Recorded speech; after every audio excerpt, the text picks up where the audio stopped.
Selamat pagi anak-anak ibu. Materi kita hari ini mengenai fungsi. Sebelum kita masuk pada definisi fungsi, ada baiknya kita harus mengetahui terlebih dahulu apa arti daripada relasi.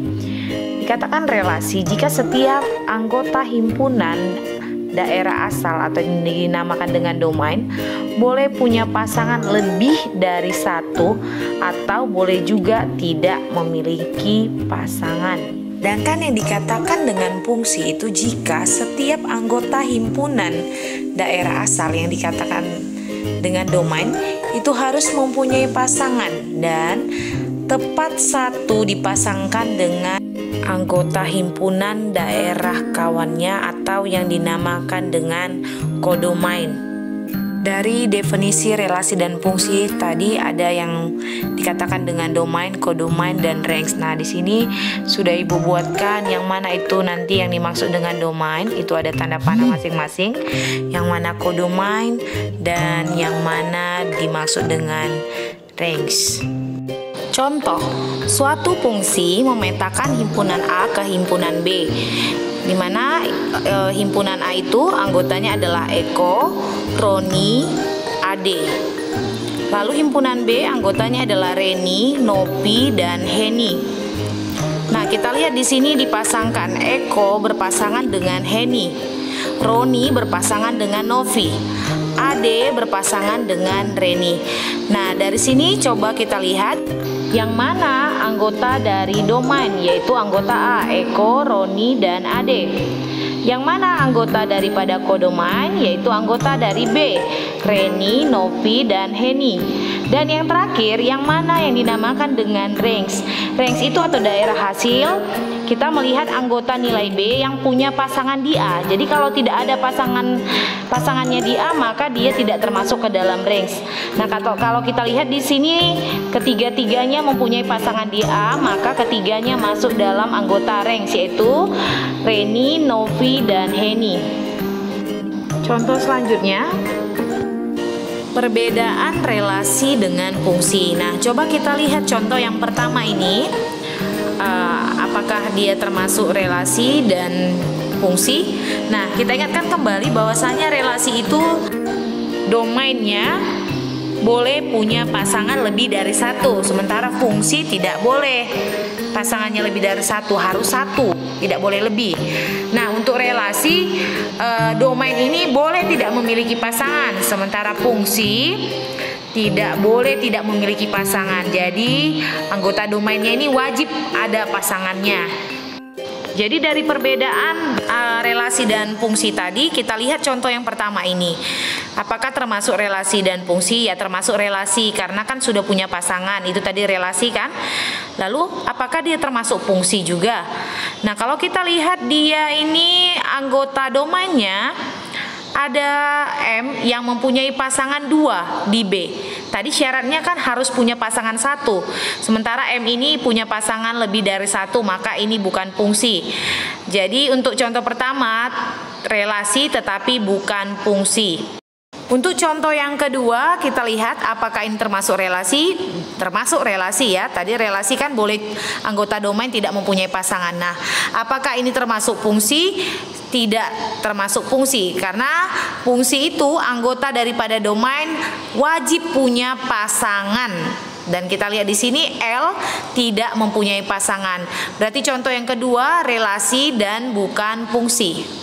Nah, untuk contoh yang ketiga, apakah ini termasuk relasi? Termasuk ya, punya pasangan dan tidak boleh, dan ada yang tidak berpasangan juga nggak apa-apa kalau untuk relasi, maka ini termasuk relasi.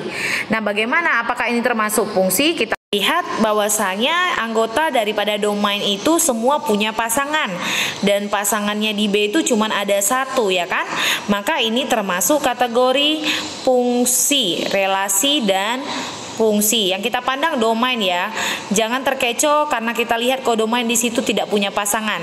Yang kita lihat untuk menentukan relasi dan fungsi itu adalah anggota domain. Jadi boleh kita simpulkan bahwa setiap relasi belum tentu termasuk fungsi, namun setiap fungsi sudah pasti merupakan relasi. Sekarang kita masuk ke sifat-sifat daripada fungsi. Ada yang pertama dinamakan dengan fungsi injektif atau fungsi satu-satu. Nah, fungsi injektif ini dia dikatakan fungsi injektif jika himpunan daerah kodomain. Jadi yang kita pandang di sini daerah kodomainnya. Daerah kodomain itu tidak boleh memiliki pasangan lebih dari satu dan boleh tidak memiliki pasangan. Intinya daerah kodomain ini tidak boleh mempunyai pasangan lebih dari satu, itu dia.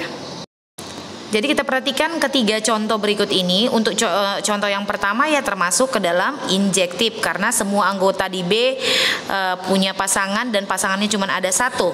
Contoh yang kedua itu termasuk fungsi injektif karena tidak ada pasangan dari kodomain yang ada dua, ya kan?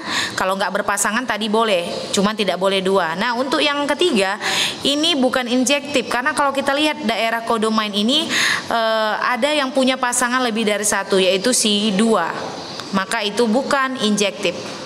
Contoh selanjutnya yaitu fungsi surjektif atau dikatakan dengan fungsi onto. Ini anggota kodomainnya boleh memiliki pasangan lebih dari satu, namun tidak boleh ada anggota kodomain yang tidak dipasangkan. Jadi ini kebalikan dari fungsi injektif tadi ya. Kita lihat contoh yang pertama. Ini termasuk surjektif. Karena tadi surjektif itu tidak boleh kodomainnya tidak punya pasangan, tetapi kalau lebih dari satu boleh. Nah, kalau kita lihat di sini kan kodomainnya ini yang 3 pasangannya kan ada 2 ya, berarti boleh termasuk surjektif. Nah, contoh yang kedua ini juga termasuk surjektif. Karena tidak ada pasangan kodomain, karena tidak ada anggota kodomain yang tidak mempunyai pasangan. Nah, yang ketiga ini bukan termasuk surjektif karena ada anggota kodomain ini yang tidak punya pasangan, yaitu angka 2. Yang terakhir yaitu fungsi bijektif atau korespondensi satu-satu. Jadi untuk bijektif ini cirinya itu semua anggota domain dan kodomainnya itu terpasangkan tepat satu. Jadi hanya boleh satu, semuanya harus berpasangan. Jadi contohnya cuman seperti ini aja. Contoh yang di sini. Jadi pasangan dari kodomain ke domain itu juga cuman ada satu. Bagaimana anak-anak ibu? Ibu harap anak-anak ibu semua memahami materi kita hari ini yaitu mengenai fungsi. Jadi sampai di sini materi kita hari ini. Tetap semangat dan jaga kesehatan.